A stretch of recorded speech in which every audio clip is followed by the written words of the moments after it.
Be me, Jessica, 28, work as a marketing coordinator. Been with Michael for 2 years and honestly getting fed up with his typical male behavior.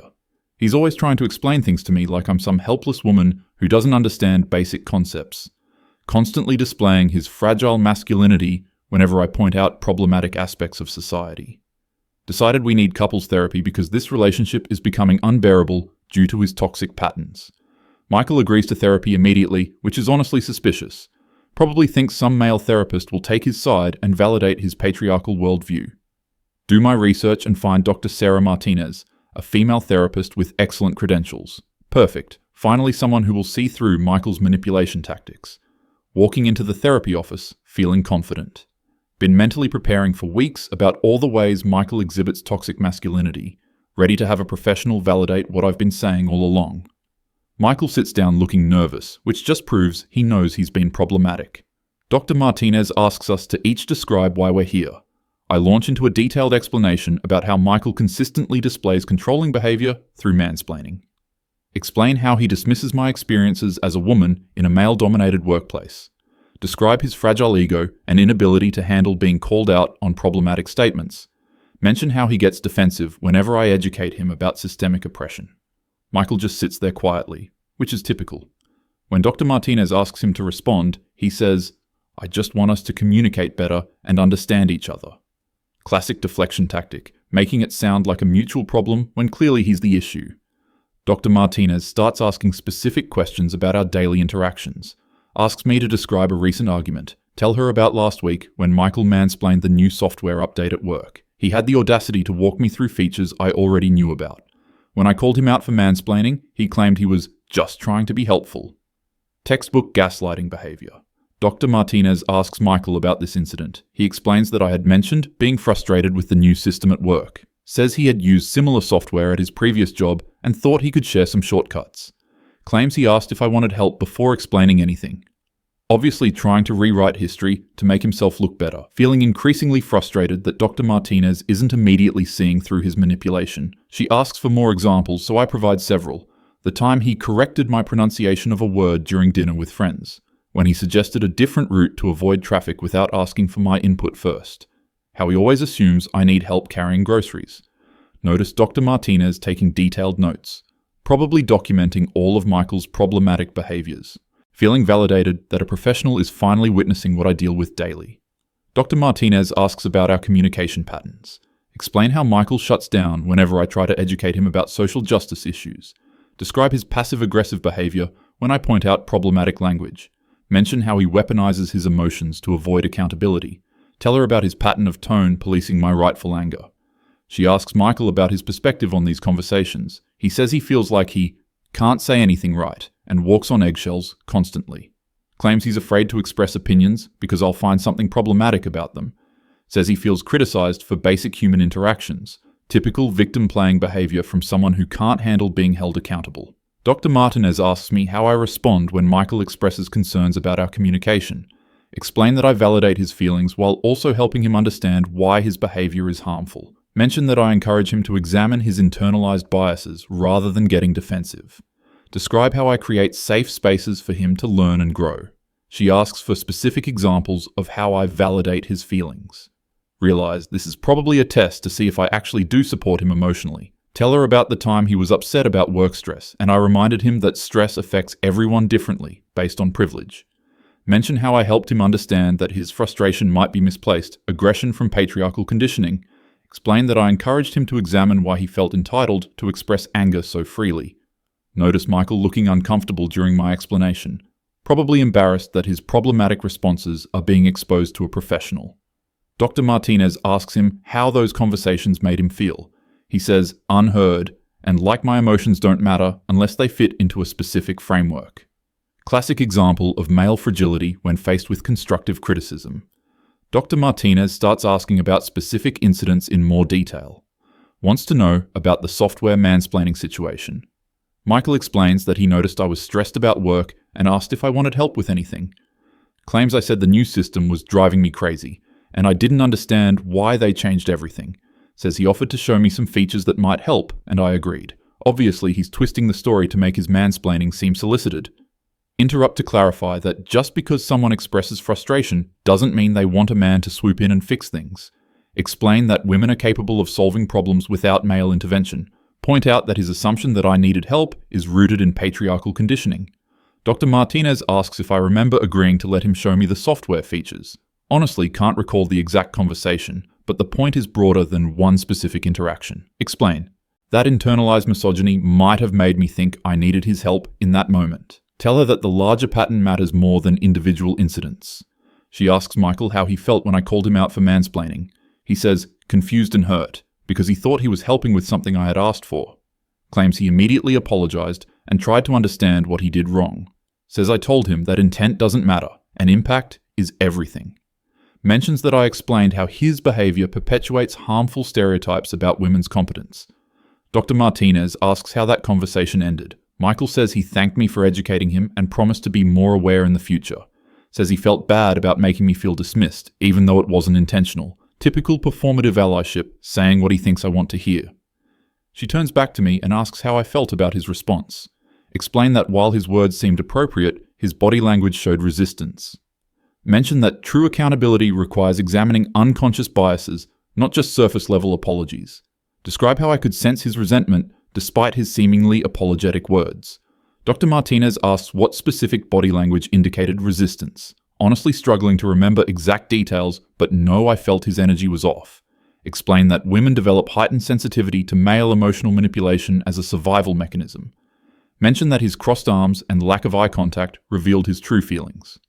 She asks Michael about his body language during that conversation. He says he was processing what I said and trying to understand where he went wrong.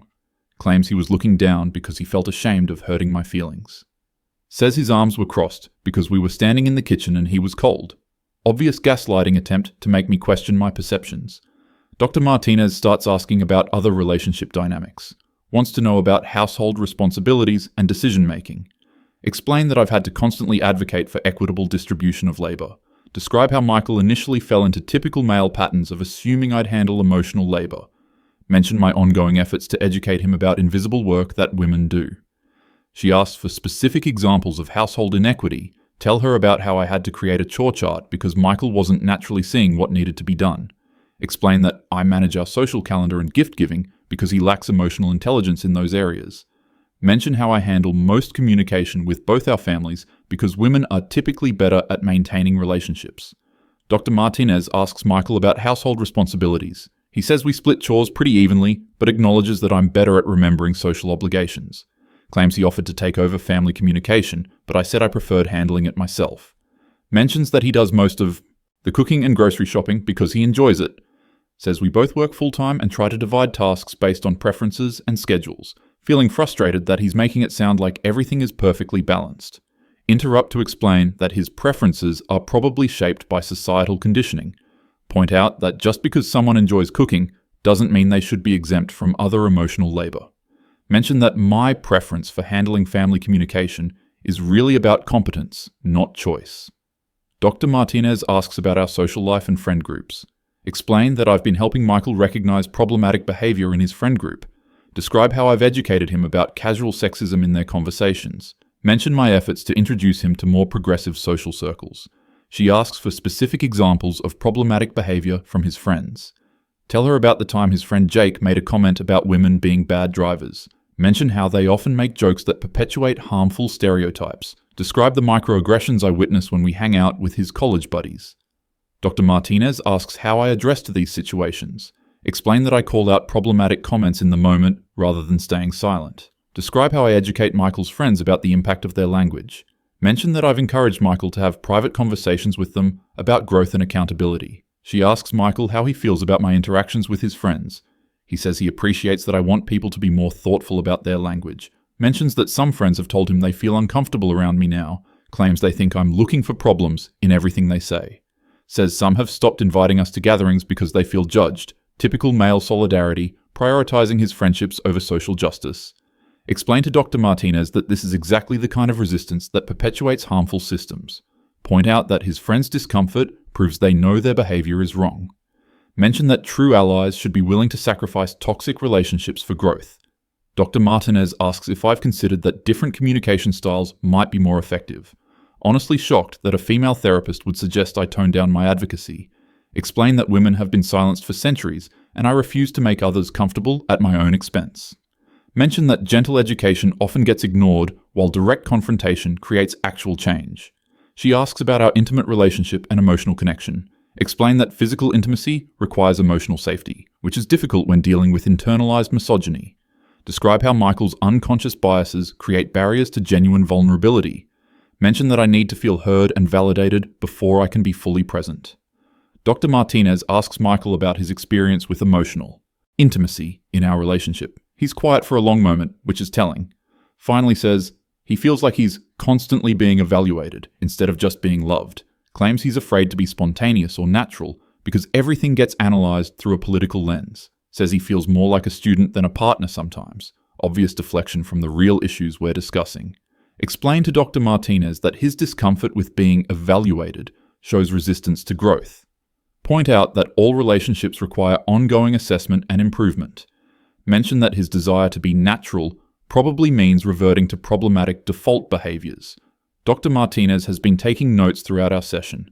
Now she's looking back through them with a serious expression, honestly feeling excited that we're finally getting to the part where she validates my concerns, ready to hear her professional assessment of Michael's toxic patterns.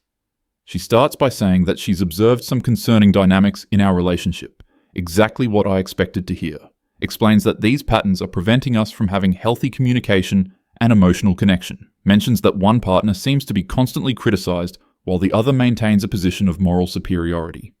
Wait, something feels off about how she's framing this. She continues explaining that she's seeing vigilance for problems rather than appreciation for positive efforts.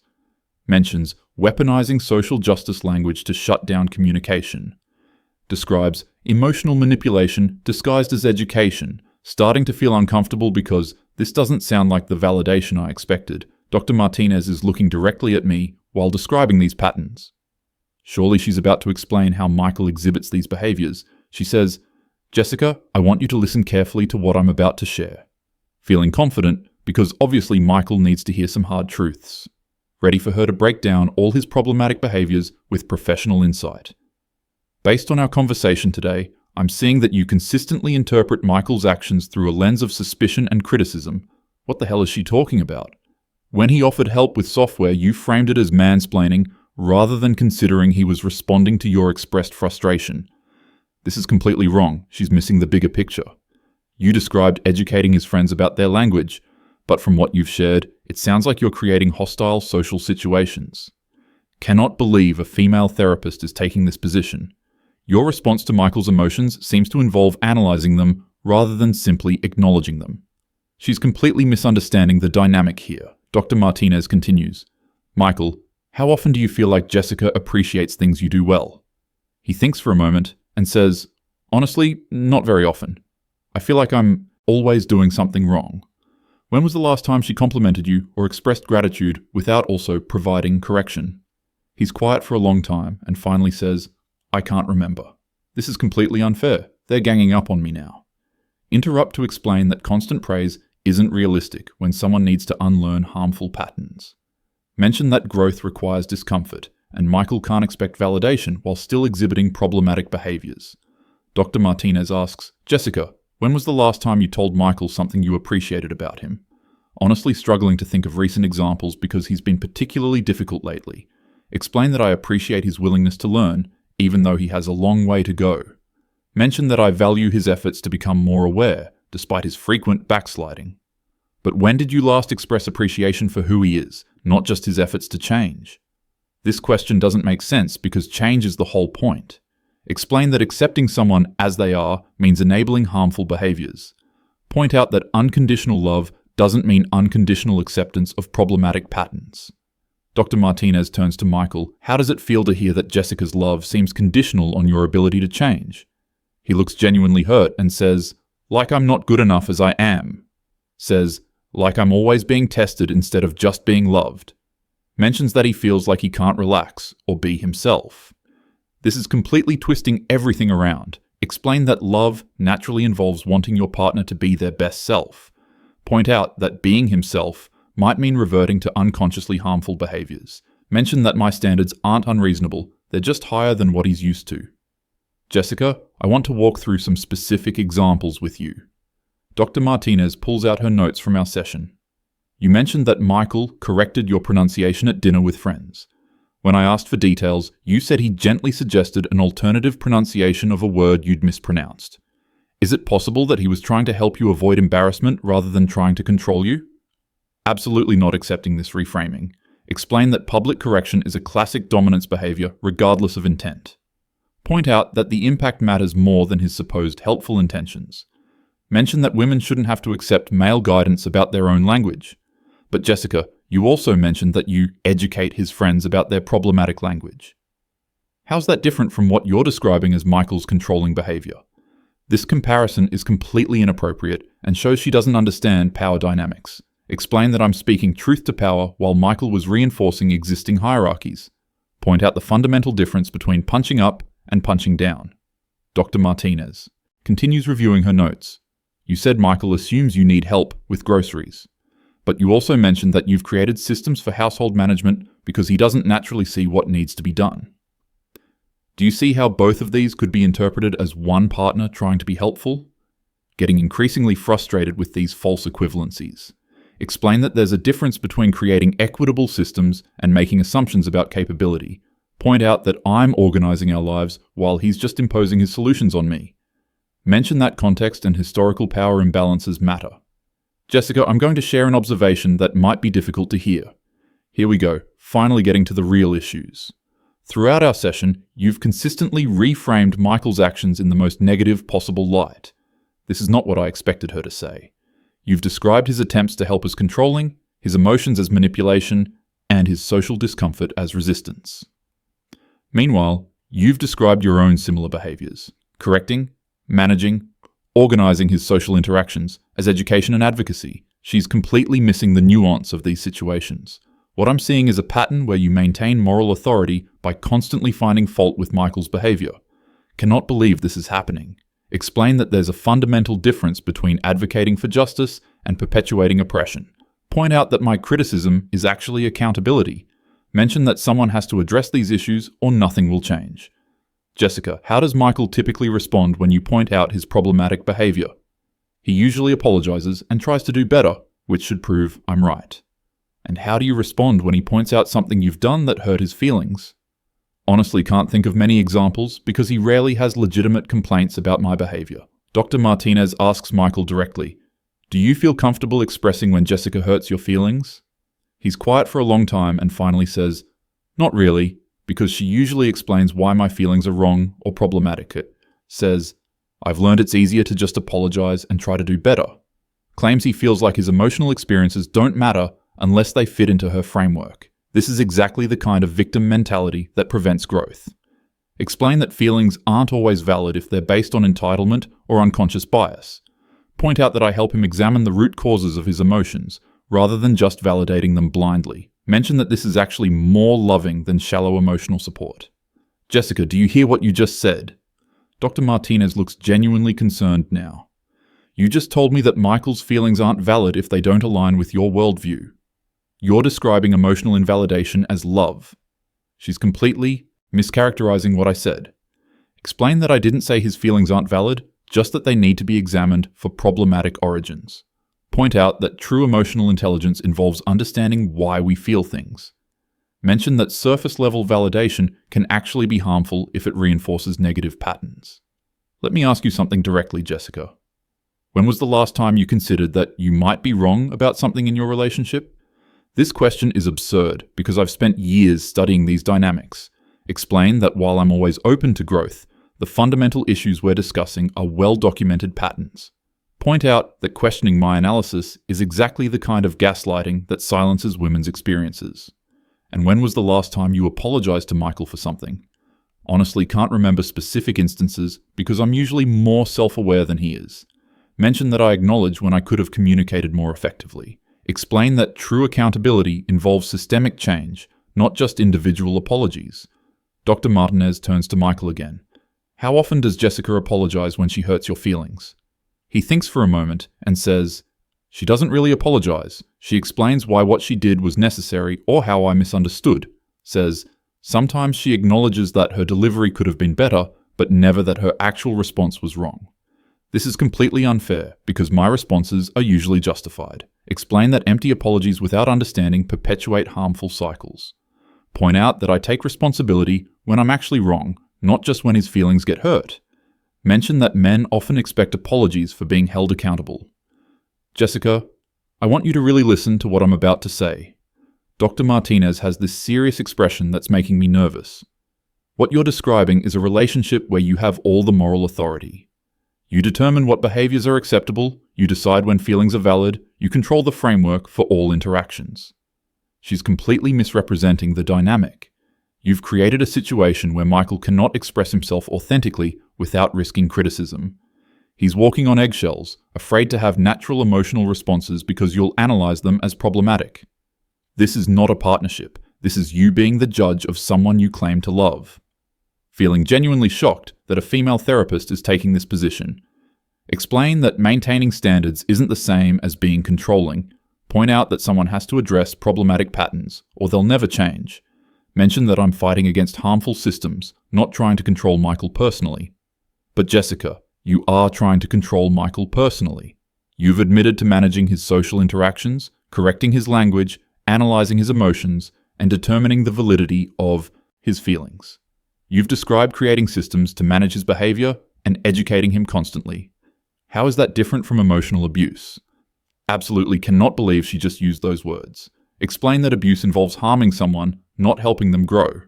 Point out that I'm trying to create a more equitable relationship. Mention that comparing advocacy to abuse shows a fundamental misunderstanding of power dynamics. Jessica, emotional abuse often involves one partner believing they know what's best for the other. It includes constant criticism disguised as helping, invalidating the other person's emotions and maintaining control through moral superiority. The abuser often genuinely believes they're helping their partner become a better person. This is completely inappropriate and offensive, starting to feel like this therapist has some serious biases of her own. Explain that comparing feminist advocacy to abuse is exactly the kind of rhetoric used to silence women. Point out that she's perpetuating harmful stereotypes about women being too demanding. Dr. Martinez continues, Michael, do you feel like you can be yourself in this relationship? He shakes his head and says, I feel like I'm constantly performing to avoid criticism. Says, I second guess everything I say because Jessica will find something problematic about it. Mentions that he's lost confidence in his own perceptions and feelings. Do you feel loved for who you are? Michael is quiet for a long time and finally says, I feel like Jessica loves who she wants me to become, not who I actually am. Says, I feel like I'm always failing some test I didn't know I was taking. Mentions that he's started avoiding social situations because he's embarrassed about how Jessica treats our friends. Cannot believe he's painting me as the villain here. Explain that I love him enough to help him become his best self. Point out that growth requires discomfort and he can't expect to stay in his comfort zone forever. Mention that our friends need to be challenged on their problematic behaviors whether he likes it or not. Jessica, do you hear yourself right now? Dr. Martinez looks genuinely concerned. You just said you love who Michael could become, not who he is. You're more concerned about educating your friends than about Michael's emotional well-being. You're prioritizing your social justice agenda over your relationship. This is completely unfair because social justice shouldn't be separate from relationships. Explain that personal relationships are political and ignoring that is privileged. Point out that I can't separate my values from my love life. Mention that true love involves challenging each other to grow. But Jessica, you're only challenging Michael to change. You're not open to changing yourself. You've created a dynamic where you're always right and he's always wrong. That's not growth, that's domination.